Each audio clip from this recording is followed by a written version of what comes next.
कील जी का चरित्र भी बड़ा अद्भुत चरित्र है। श्री कील देवाचार्य जी महाराज, आपका उपनाम प्रसिद्ध हो गया कील देवाचार्य जी महाराज। कहां गए राजेश जी मथुरा वाले? मथुरा में कील गली है, मथुरा में कील गली है, और कील जी का स्थान भी पुराना अभी भी बना हुआ मथुरा में। कहते कील जी मथुरा आए तो पुराने मुगल काल की बात है, बैठ करके ध्यान कर रहे थे और बादशाह की सवारी आई। कौन ये फकीर बैठ करके भजन कर रहा, हटाओ इसको यहां से। हल्ला गुल्ला किया, पर आप तो समाधि में थे, महायोगी थे। तब उस दुष्ट यवन ने आदेश दिया कि एक कीला इनके मस्तक पर गाड़ दो। ढोंग बोंग झूठ मूठ का स्वांग किए बैठा है। तो एक बड़ा भारी लोहे का कीला इनके मध्य में रख करके और घन से ठोक दिया गया। पर आप ऐसे समर्थ संत थे कि योग बल से वह कील भी आपके भीतर कीला प्रविष्ट हो गया। रक्त की तो एक बूंद आई नहीं, आपने योगाग्नि में उसको भी आत्म रूप दे दिया, वो उसी में विलीन हो गई, मस्तक में कीला विलीन हो गया। तो नाम कील जी पड़ गया। बादशाह थर थर कांपता हुआ अपना ताज चरणों में रख दिया। जहां यह घटना घटी आज भी मथुरा में उसको कील गली कहते हैं। बड़ा अद्भुत चरित्र है कील देवाचार्य जी महाराज। आप सब में भगवान का दर्शन करते। कहते जैसे पितामह भीष्म जी के ऊपर मृत्यु का प्रभाव नहीं हुआ, ठीक इसी प्रकार से श्री कील जी के ऊपर भी मृत्यु का प्रभाव नहीं हुआ। कहां तक कहें महाराज जी? साक्षात काल,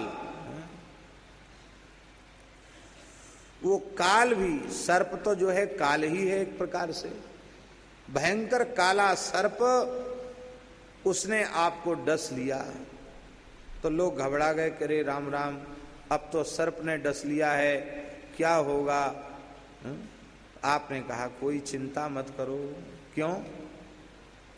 बोले ये बेचारा भूखा है, भूखा है इसलिए इसने डस लिया है, तो पहले इसकी क्षुधा निवृत्ति होनी चाहिए। तो क्षुधा निवृत्ति कैसे हो? बोले फेरी काट लीजिए, फेरी काट लीजिए, फिर काटो, फिर काटो। तो बार बार आप उस भयंकर विषधर सर्प के आगे अपना हाथ करते रहे, और उस सर्प ने खूब डटके काटा। उसके भीतर जितना विष था सब विष उसने उतार दिया इनमें। सर्प निर्विष हो गया। अरे भाई कोई गुस्सा करेगा तो कितनी गुस्सा करेगा?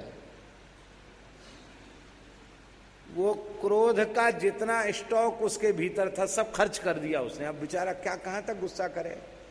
अंत में सर्प भी फण पटक गया, हार गया इनकी साधुता के आगे। तब आपने कहा भैया दूध लाओ, इसको दूध पिलाओ, तब बेचारे को शांति आवेगी। आपने उस सर्प को फिर दूध पिलाया और प्रसन्नता पूर्वक उसको आपने विदा किया। उस सर्प का भी आपने परम कल्याण किया। और लोग घबरा रहे थे कि इतना क्षत विक्षत कर दिया है सर्प ने, भयंकर विषैला सर्प है, पता नहीं क्या होगा। लेकिन आपने निश्चिंत कर दिया कि अब इस चोले में श्री राम नाम का ही अमृत लबालब भरा हुआ है, इस पर विष का प्रभाव संभव नहीं। इसलिए नाभा जी ने कहा गांगेय मृत्यु गंजो नहीं, त्यों कील करन नहीं काल बस। राम चरण चिंतवनि रहत नित्या, राम चरण चिंतवनि रहत निस दिन लो लागी। अहन श्री राम जी के चरणों के चिंतन की लो लगी रहती। सर्वभूत सिर नमित शूर भजनानंद भागी। सभी प्राणियों में अपने आराध्य इष्ट श्री राम जी का दर्शन करके आप सबको भगवत भाव से बंधन करते थे। और आपका इतना प्रभाव था कि सभी प्राणी आपके चरणों में नतमस्तक थे। आप भजन में शूरवीर थे और ऐसा लगता मानो भजन के आनंद में भगवान ने इन्हें हिस्सा दिया था। अहर्निश भजन ही करते। सांख्य और योग दोनों को आपने हस्ता मलकवत कर लिया था। सांख्य तत्व की भी पराकाष्ठा पर आप पहुंचे, माने ज्ञान योग की पराकाष्ठा पर भी पहुंचे, और नाद योग, राजयोग, लय योग, हठ योग, समाधि योग, इन सब की सर्वोच्च अवस्था को भी आपने प्राप्त किया। सबको हस्ता मलकवत कर लिया। सांख्य योग मति सुदृढ़ कियो अनुभव हस्तामल। कहते कोई प्रमाण है? देखो, प्रचार का युग है।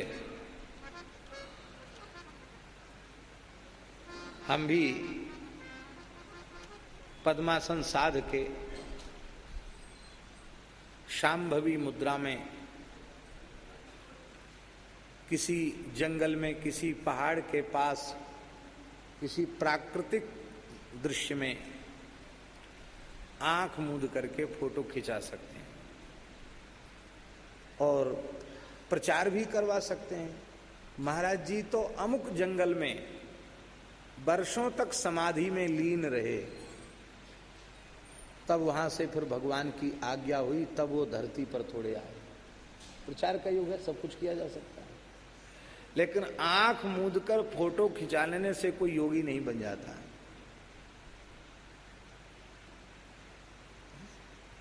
योग क्या है? योग माने मिलना। किससे मिलना?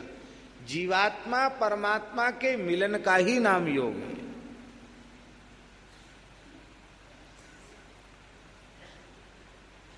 इसलिए कोरी बातों से बात नहीं बनती है।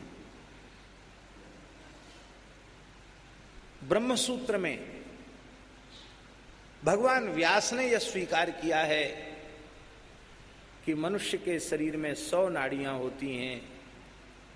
वैसे तो 75 करोड़ नाड़ियां बताते हैं योगी लोग, उनमें 100 नाड़ियां मुख्य होती हैं। और मूर्धानम अभिनिश्रितैका, उसमें से एक नाड़ी मूर्धा की ओर गई है, तो उस 75 करोड़ नाड़ियों में 100 नाड़ियों को मुख्य माना है, और उन 100 नाड़ियों में 3 नाड़ियों को मुख्य माना है, इड़ा, पिंगला और सुषुम्ना। और इन 3 में भी एक को मुख्य माना है, जिसको सुषुम्ना कहते हैं। तो व्यास जी कहते मूर्धानम अभिनिश्रितैका, उसमें एक नाड़ी मेरुदंड का आश्रय लेकर के मूर्धानम सहस्रार चक्र तक गई हुई है, और उस नाड़ी से जिसके प्राण का उत्क्रमण होता है वो मोक्ष का अधिकारी होता है, वो लौट कर संसार में नहीं आता। ये व्यास जी का मत है, ये शास्त्रों का मत है। ब्रह्मरंध्र से प्राण का उत्क्रमण सामान्य मनुष्य नहीं कर सकता। कोई समर्थ सिद्ध योगी ही अपने प्राणों को, सभी द्वारों को बंद करके बलात् हठात अपने ब्रह्मरंध्र से उनका उत्सर्ग कर सकता। सबके बस की बात नहीं।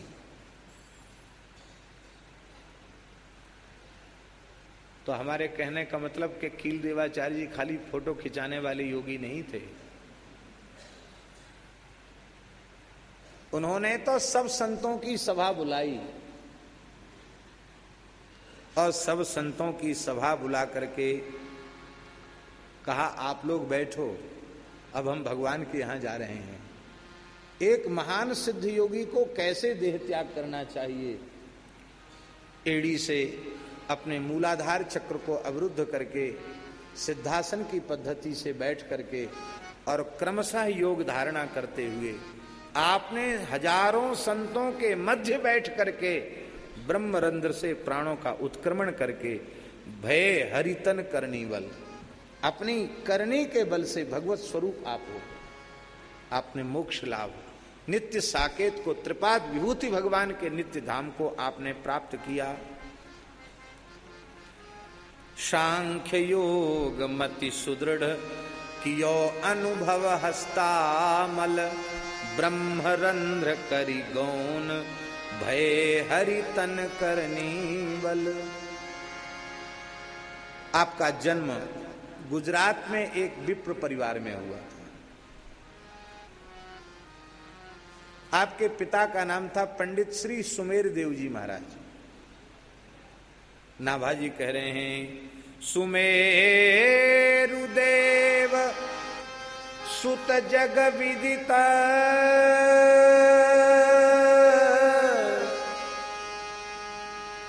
भूमि विस्तार्यो विमल जस, गांगेय मृत्यु गंजो नहीं, त्यों कील करन नहीं काल।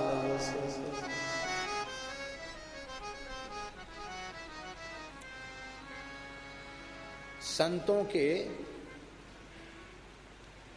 प्रायः पूर्वाश्रम का नाम प्रसिद्ध नहीं होता, उनके घर द्वार का परिचय प्रसिद्ध नहीं होता। विरक्त संतों के नहीं होता, ये बात तो ठीक है, होना भी नहीं चाहिए, क्योंकि विरक्त साधु के लिए जिस घर का, जिस परिवार का, जिस संसार का उसने त्याग किया है, उस संबंध की स्मृति भी अच्छी नहीं।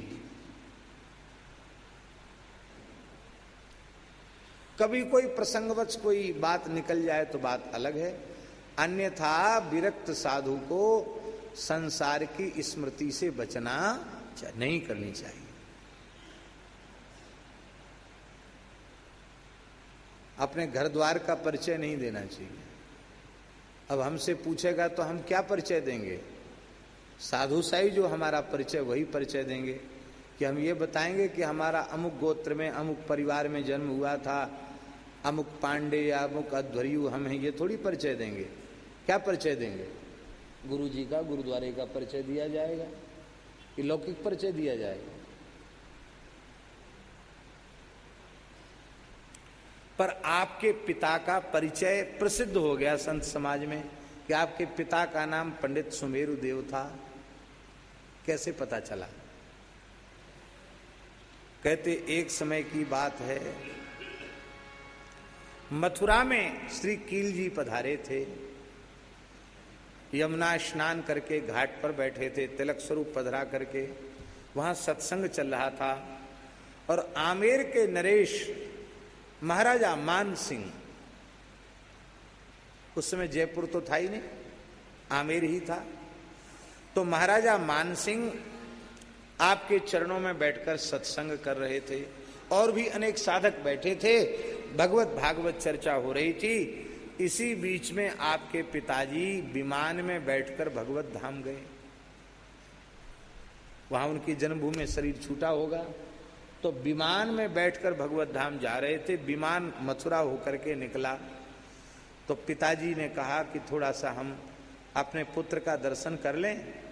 तो विमान एक क्षण के लिए आकाश में रुका और पिताजी ने हाथ जोड़ करके कहा, पुत्र, यद्यपि मैं पवित्र ब्राह्मण हूं, लेकिन आज उस भगवान के नित्य धाम की प्राप्ति जहां पहुंचकर जीव लौटता नहीं, उस नित्य गोलोक की प्राप्ति आज तुम्हारे भजन के प्रताप से हमको हो रही।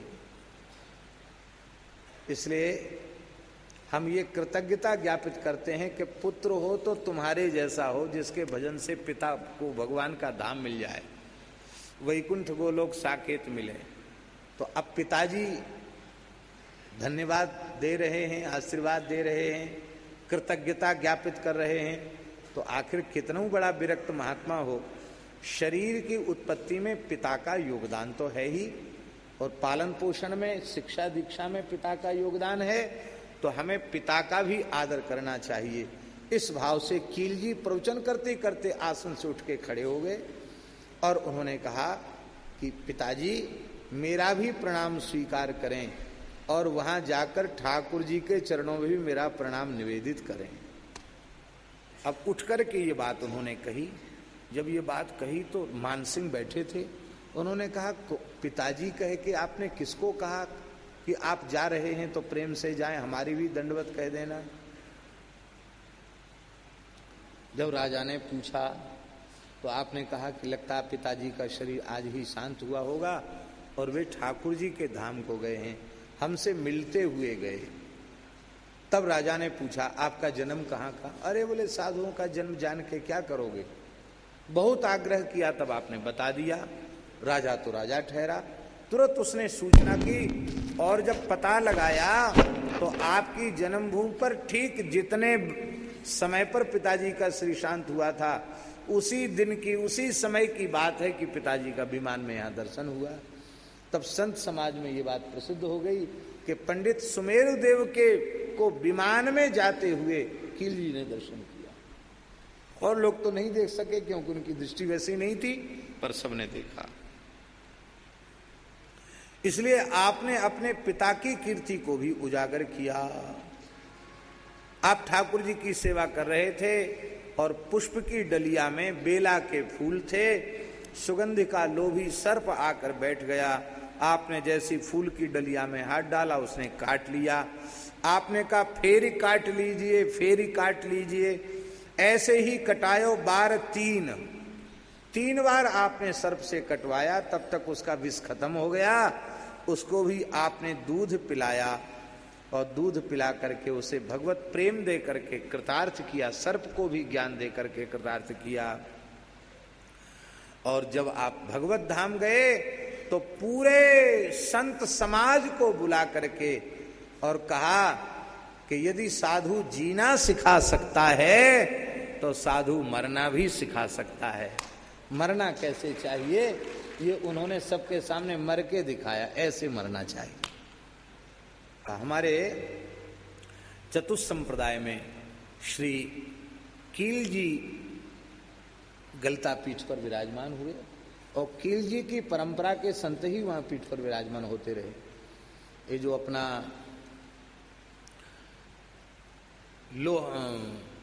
लोहारगल जिसको हम लोहागढ़ जी कहते हैं, लोहारगल में जो स्थान है विश्वम्बरदास जी महाराज जहाँ के श्री महंत रहे हैं वो कील जी की परंपरा का ही गद्दी। तो कील जी की परंपरा का ही संत रामानंदीय चतुस्संप्रदाय खालसे में चतुस्संप्रदाय का श्री महंत कील जी की परंपरा का ही संत रहा आया है। यही परंपरा प्राचीन है और यही परंपरा रही है।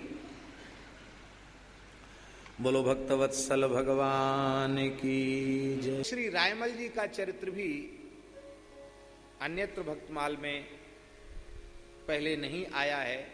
नाभाजी ने इस छप्पे में उनका स्मरण किया है, इसलिए उनका चरित्र भी भक्त दाम गुण चित्रणी के अनुसार उनके चरित्र का भी हम संक्षेप में प्रकाश कर रहे हैं। ये रायमल जी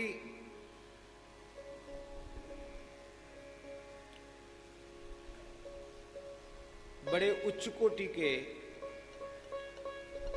सद्गुरु चरणैक निष्ठ भक्त थे।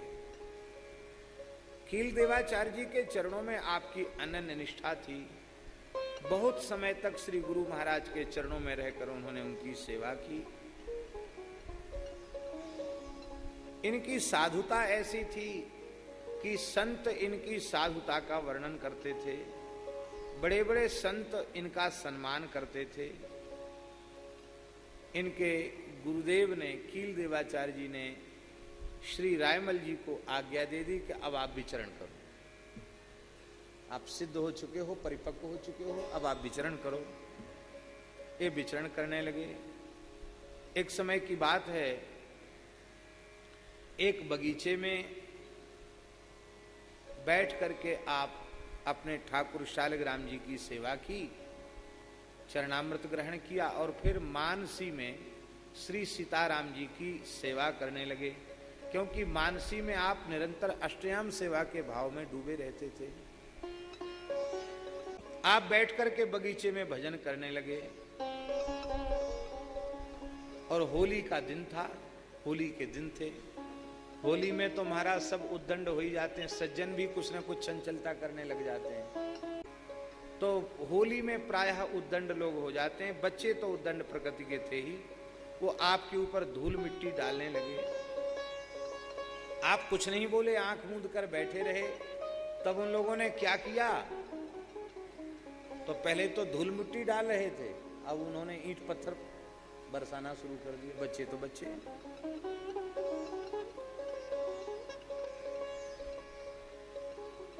बूंद आघात सहें गिरी कैसे, खल के बचन संत सहें जैसे। ये तो बचन ही नहीं, यहाँ तो धूल मिट्टी के बाद पत्थर भी बरसने लग गया। तो भी आप शांत भाव से बैठे रहे। लोगों ने रोका बच्चों, ए लड़के भगो यहां से, अरे बेचारा महात्मा भजन कर रहा है, इसको तुम लोग इतना सता रहे हो, ठीक नहीं है। तब आपको थोड़ा सा स्मृति आई। तब तक तो ध्यान में मग्न थे। जब उन्होंने देखा कि अरे ये तो हमारा बड़ा विचित्र अभिषेक धूल मिट्टी से लड़कों ने कर दिया, ईंट पत्थर से शरीर भी घायल हो गया, और लोग भी मना कर रहे हैं, फिर भी बच्चे मानते नहीं। तब आपने, क्रोध तो भीतर था नहीं रायमल जी के, पर थोड़ा सा बच्चों को ऊपरी बनावटी क्रोध दिखाने के लिए, ए खबरदार, अब धूल मिट्टी फेंकी तो देखो हम साधु हैं, हमारे ऊपर फूल बरसाओगे तो तुम लोगों के ऊपर भी फूल बरसाएंगे राम जी, और तुम धूल मिट्टी बरसाओगे, ईंट पत्थर बरसाओगे तो तुम्हारे ऊपर भी राम जी ईंट पत्थर बरसाएंगे। लड़के तो लड़के ठहरे, बोले ले और धूल और मिट्टी और पत्थर। लेकिन जब संत की बात नहीं मानी, अवज्ञा कर दी, अब तो राम जी रुष्ट हो गए। जो अपराध भगत कर करई, राम रोष पावक सो जरई। अब तो आकाश से धूल मट्टी पत्थर ईंटा रोड़ा सबकी वर्षा होने लग गई। अब बच्चे चिल्लपों करते भगे, किसी का मत्था फूटा, किसी की पैर टूटा, किसी का हाथ टूटा, सब भगे वहां से।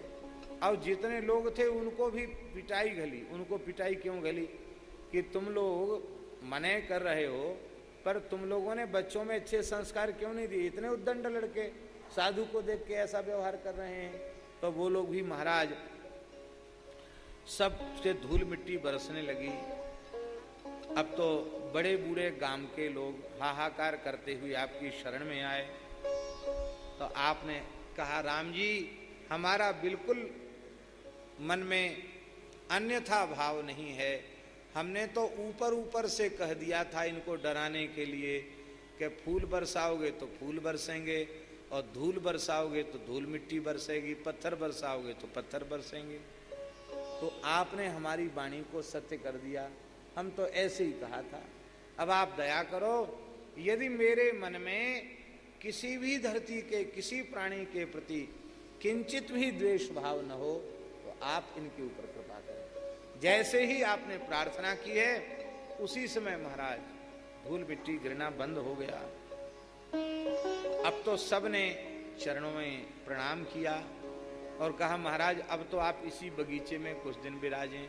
सब सत्संग करने लगे और पूरा का पूरा क्षेत्र आपका शरणागत शिष्य हो गया और सब पार्षद के जैसे हो गए।